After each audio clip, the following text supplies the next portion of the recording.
बिहार में अल्पसंख्यक को डरने की आवश्यकता नहीं है। विपक्ष चाहे जो भी कहे, लेकिन डरने की आवश्यकता नहीं है। यह बात उप मुख्यमंत्री विजय चौधरी ने कहा है। हमारे साथ राजीव रंजन जी हैं, सीधी मैं इनसे बात करूंगा। सर, उन्होंने ऐसा क्यों कहा कि उन्होंने इसलिए ऐसा कहा कि कई तरह के व्यंग्यात्मक टिप्पणियों की शुरुआत विपक्ष की ओर से की जा रही थी। अल्पसंख्यकों को सम्राट चौधरी जी के मुख्यमंत्री बनने के बाद ये बताया जा रहा था कि अब वो सुरक्षित नहीं है। सम्राट चौधरी जी ने कहा, नीतीश कुमार जी ने क्राइम, करप्शन और कम्युनलिज्म इससे कभी समझौता नहीं किया और हमारी सरकार भी इन्हीं मूल्यों के साथ आगे बढ़ेगी।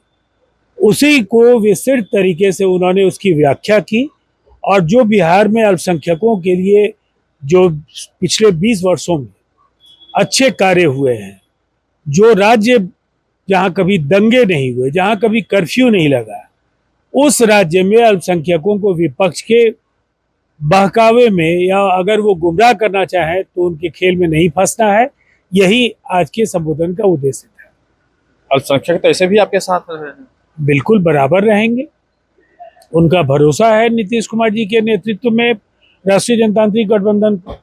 अभी भी तो आपके साथ हैं कई ऐसे बिल्कुल, आज भी बहुत ही मजबूती के साथ और अनेक अल्पसंख्यक इलाकों में हमारे उम्मीदवार भी जीतते रहे हैं और पार्टी में बहुत बड़ी संख्या में नेता और कार्यकर्ता अल्पसंख्यक बिरादरी के हैं।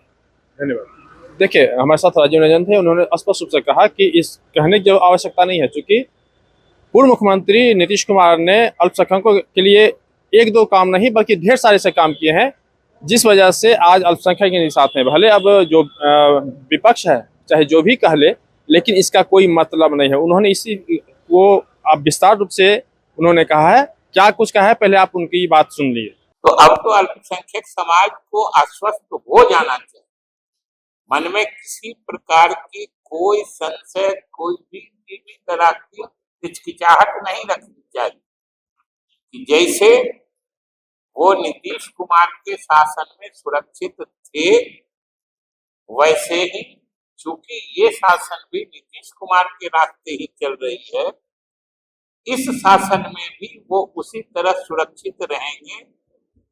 उनको कोई जबरदस्ती तक दबाव नहीं कर सकता है। और हमको तो एहसास है कि ये बात अल्पसंख्यक बिरादरी के लोग समझने लगे और आज क्यों नहीं कोई विपक्ष का नेता जाएगा किसी अल्पसंख्यक मतलब बिरादरी के टोले में, तो उसको क्यों नहीं पूछेगा कि तुम तो कहते थे कि तुम्हारा नाम काट देगा, यहाँ तो एक भी नाम नहीं काटा। और या तो काटा किसी का तो बता दो, नहीं तो तुम खुद अपने घोषणा करो कि हम लोग झूठे हैं, हम लोग ठगते हैं, हम लोग दुष्प्रचार करते हैं। ये क्यों नहीं पूछे? और चाहे वक्फे का बात, चाहे नागरिकता कानून संशोधन कानून की बात हो, आज 8 साल हो गया, कोई पूछेगा ना भाई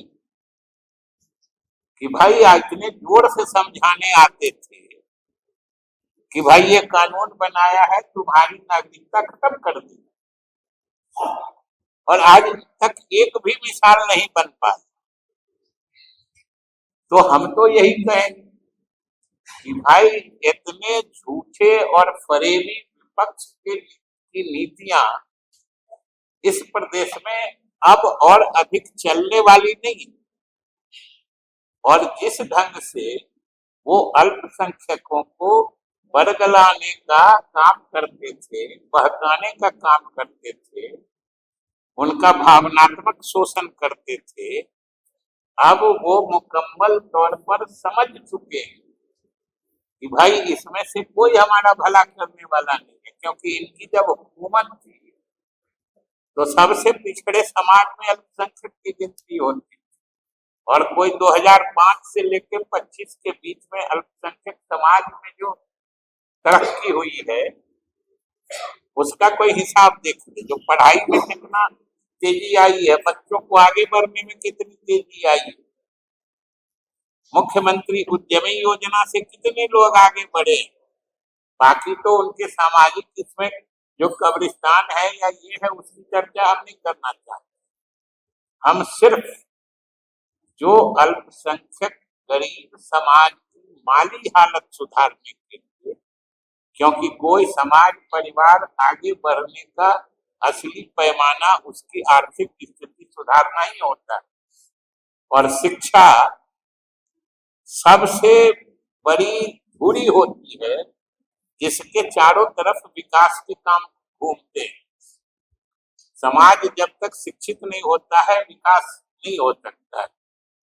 कोई बता दे कि 2005 के पहले अक़लियत के बच्चों को इल्म याफ्ता बनाने के लिए क्या किया गया था, और आज इतने मदरसे से लेके अलग अलग योजनाएं चलाई गई, चाहे स्टूडेंट क्रेडिट कार्ड योजना है, यहाँ हज भवन में अल्पसंख्यक समाज के जो थोड़ा मेरिट वाले बच्चे उनके लिए अलग से कोचिंग की व्यवस्था की गई।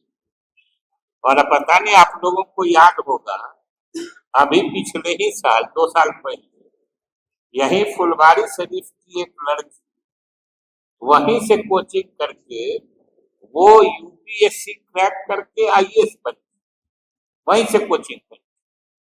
आज समझिए उस समाज का असली हितैषी कौन, कि जिसने ये नीतियां बनाई जिससे उस समाज के बच्चे आगे बढ़ रहे हैं, कि केवल भावनात्मक शोषण करने वाले, और उसमें भी क्या शोषण करेंगे, कैसे कोई शोषित हो जाएगा।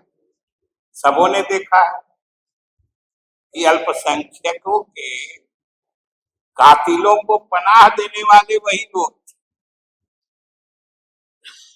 लेकिन एक खासियत उनमें जबरदस्त है जिसके प्रति सचेत रहना होगा और बेदारी की वही जरूरत है। ये लोग इतने कलाकार हैं कि जो इनके मददगार होते हैं उनको गुनहगार बना देते हैं, जो इनके गुनहगार होते हैं उनको मददगार समझा देते हैं।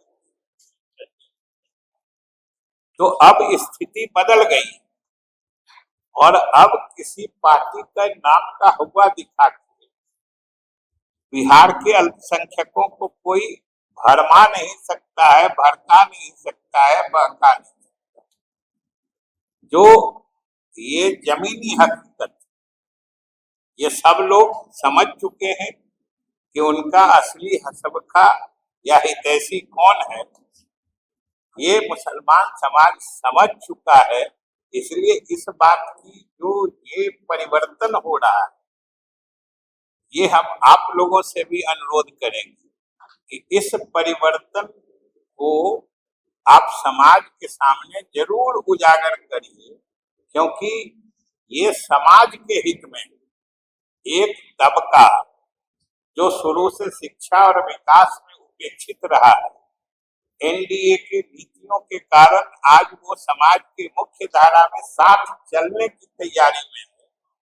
ये सबके लिए प्रसन्नता की बात है और सबको प्रसन्नता जाहिर करनी चाहिए। इसलिए मुख्य रूप से आप लोगों से यही निवेदन है कि कृपा करके इस बात को थोड़ा उजागर करके समाज के सामने लाइए, जिससे कि अल्पसंख्यक तो बेदार हो ही रहे हैं, पूरा समाज बेदार हो जाए और सच्ची स्थिति से वाकिफ हो जाए। तो आपने सुना कि किस तरह से डिप्टी सीएम विजय चौधरी ने अपनी बात को रखी, और निश्चित रूप से यह कहा जा सकता है कि जो अल्पसंख्यक हैं उनको ऐसा है कि जिस तरह से अभी मुख्यमंत्री अब सम्राट चौधरी हैं बिहार के, ऐसे में विपक्ष अब उसको दूसरी तरह से जिस तरह से अपनी बात को रख रहा है, ऐसे में इस तरह की कोई बात नहीं है। और निश्चित रूप से स्पष्ट एक लाइन की बात है कि अल्पसंख्यकों को बिहार में किसी से डरने की कोई आवश्यकता नहीं है। विकास के दौर जिस तरह से विकास आगे बढ़ रहा है, उसी तरह से विकास आगे भी बढ़ेगा। पटना से अमर उजाला के कृष्ण बल्लभ नारायण। आपके राज्य की खबरें, आपके शहर की खबरें सबसे पहले जानने के लिए देखते रहें अमर उजाला। चैनल को सब्सक्राइब जरूर कर लें और पाएं हर अपडेट।